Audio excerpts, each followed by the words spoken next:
So I was reading the latest from the automotive industry, the automotive world, specifically about two car manufacturers, or three actually: Porsche, Tesla, and Volkswagen. Volkswagen actually being tied into the Porsche model lineup and Volkswagen VW's role that they play in the production of the latest Porsche Macan EV platform. We're seeing job cuts, we're seeing delays, we're seeing disruptions in the production of software stacks required to execute on this new 1.2 version and 2.0 version.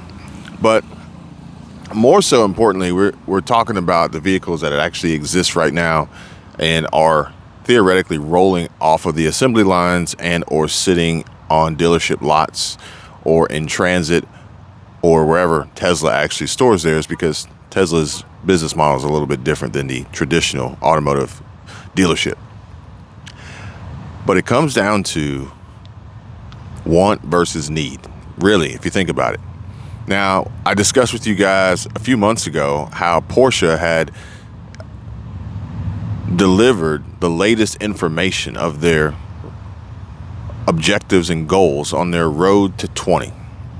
And the road to 20 is Porsche achieving their own positive affirmation and written manifestation that they are going to see their profit margin increase to 20%, which in a time like this, the way that the economy is, and really at any time, but more so now than ever, you should always be looking to increase your profit. But today, likely, potentially seeing a decrease in revenue, you're definitely want to see an increase in your profit so that you don't see a reduction in your overall net bottom line. But that's where we come to this want versus need scenario. You do the math, folks, but essentially Porsche and Tesla are both singing the same tune. And no, it's not from the screaming 4-liter flat six, because Tesla can never match the sound. No matter how creative and innovative Elon Musk gets, you're never going to be able to produce the same visceral experience that that Porsche and their engines can produce on a symphony type level that puts a sheer smile on your face no matter how your day is going. And this is the want versus need, because nobody wants a Tesla, but everybody needs a Porsche, and more specifically a Porsche 911. At the very least, a Porsche 718 Cayman. I'd even allow you to consider a Porsche Boxster, but at the end of the day, you need a Porsche. You don't want a Tesla. So Tesla is seeing a decline in sales. They're dropping their prices yet again on their Model 3 and their Model Y. And Porsche and Tesla are both saying that higher interest rates are going to create an obstacle for buyers to purchase these vehicles. Interestingly enough, they say that the interest rates go higher and it makes the cars too expensive to buy. Now, one would easily argue that, well, perhaps if the cars weren't so expensive to buy, then the higher interest rates wouldn't seem so bad on top of that. But, that's an argument that we can try and have at a later date. If Porsche, in fact, is trying to achieve this road to 20, then they're going to have to continuously increase their price and or decrease their cost to build. That's the only way it's going to happen. But the difference between Porsche and Tesla is going to come into play from the argument of want versus need. And I got to tell you guys, and I hope that we are all in agreement here when I say this, that if I'm going to go out and, for instance, Matt Armstrong, CarWow, he just bought himself a Porsche 911 GT3. He bought a GT3 RS. He bought a 992 GT3 RS. I don't know the name of the host from Moto Man TV, but he just bought himself a 992 GT3 Touring. And Moto Man, I know he spent, I think, over $200,000 on his. He gave the complete rundown of his cost, his build, and how much he spent for it. And he, in fact, said that he made his purchase entirely in cash. So the higher interest rates had no effect on him whatsoever. He's honestly just really happy to have it after having waited 2 or 3 years to receive it. Now, Matt Armstrong, I'm not 100% sure how much his costs. I would assume, being a GT3 RS, he's probably over 300, maybe even closer to 400,000. And did he finance it or not? Who knows? I didn't watch his reveal of him taking delivery. But if it were me, and quite possibly, more than likely, most sound mind, logically thinking individuals out there, if my choice is a Porsche 911 in the price range of anywhere between $150,000 and up, or let's just say $150,000 to $200,000 to $250,000 roughly, depending on your spec, and my alternative options could be the new Tesla Model S racetrack version. I don't remember what they call it. I saw Rory driving it on Auto Trader the other day. It's like an amped up R racing version of the Plaid, and it's got this special little logo on the back that looks like you're going into warp speed.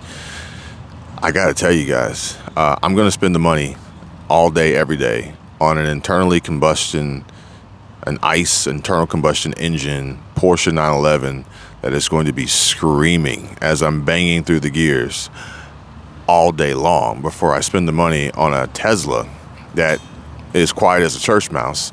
And I'm also limited on range and performance based on battery charging capabilities, temperature. I think you even have to wait something like 10 to 15, maybe even 20 minutes for the Tesla's battery to warm up to be optimal launch mode conditions, where you guys know a 911, you push the brake, you push the loud pedal, and when you're ready to go, you let go of one of them, and you're ready to go, and you can do it each and every time without fail, with near consistent timing based on, obviously surface prep, tire wear, tire temperature, and things like that. And I'm talking about GT3s because these are naturally aspirated. We get into non-GT models, turbos, Carrera S. Obviously, you're going to have heat soak and different other impacts to consistent and repetitive performance based on the turbo's efficiency. But at the end of the day, I think the choice is pretty clear. Do the math, and you'll see that moving forward, I think Elon Musk is leaning on the talking point of interest rates, because from the perspective of concerned business owner and worried about the future of sales as prices continue to drop, in contrast to Porsche, who is just speaking in generalities, but are continuously raising their prices, continuously creating more one-off and custom build, limited production, wait list allocation, paying over sticker opportunities for the buyer, or better yet, should I say, collector, who will happily continue to purchase day in and day out. Now, Porsche's Macan segment, Porsche's Cayenne segment, especially on the lower base models, Porsche's possibly Panamera and Cayman and Boxster segment, it's a little bit different. The Taycan, in a complete world of its own, I don't even think it really even deserves a comparison with Tesla at all. But when it comes to 911s, when it comes to flagships, when it comes to creme de la creme, I don't think Porsche has anything to worry about when it comes to interest rates. Their buyers are more than likely affluent, well prepared, financially cash, liquid, and ready, willing, and able to drop down however many hundreds of thousands on their probably lifelong desire to own their own spec'd out build of their Porsche. So nice try, Elon, but I think the interest rates are really only going to affect Tesla overall more so than Porsche. And it's a good talking point, it's a good argument, but at the end of the day, the want versus need is going to continue to supersede depending on the manufacturer, and depending on the model, depending on the limited availability, depending on the exclusivity, depending on a variety of other factors. But you put up a Porsche against a Tesla any day of the week, and odds are Elon's got to run for his money. And it makes sense to complain about interest rates, but you're probably more so in a category where you're going to want to work on bringing your costs down so you can bring your price down. There's no incentives besides the EV in the Porsche world for buyers to buy an electric vehicle for any tax rebate. Whereas with Tesla, that is somewhat of a driving factor, driving force, but also to be part of the club of Teslas, which I don't even know why you would want to do that. I would much rather be in the Stuttgart club and the Weissach club than Tesla Plaid club, but I digress. What do you guys think? What do you think is going to be the determining factor for the future of the automotive industry and the car market? Is it interest rates? Is it price? Is it brand? Is it want versus need? You do the math.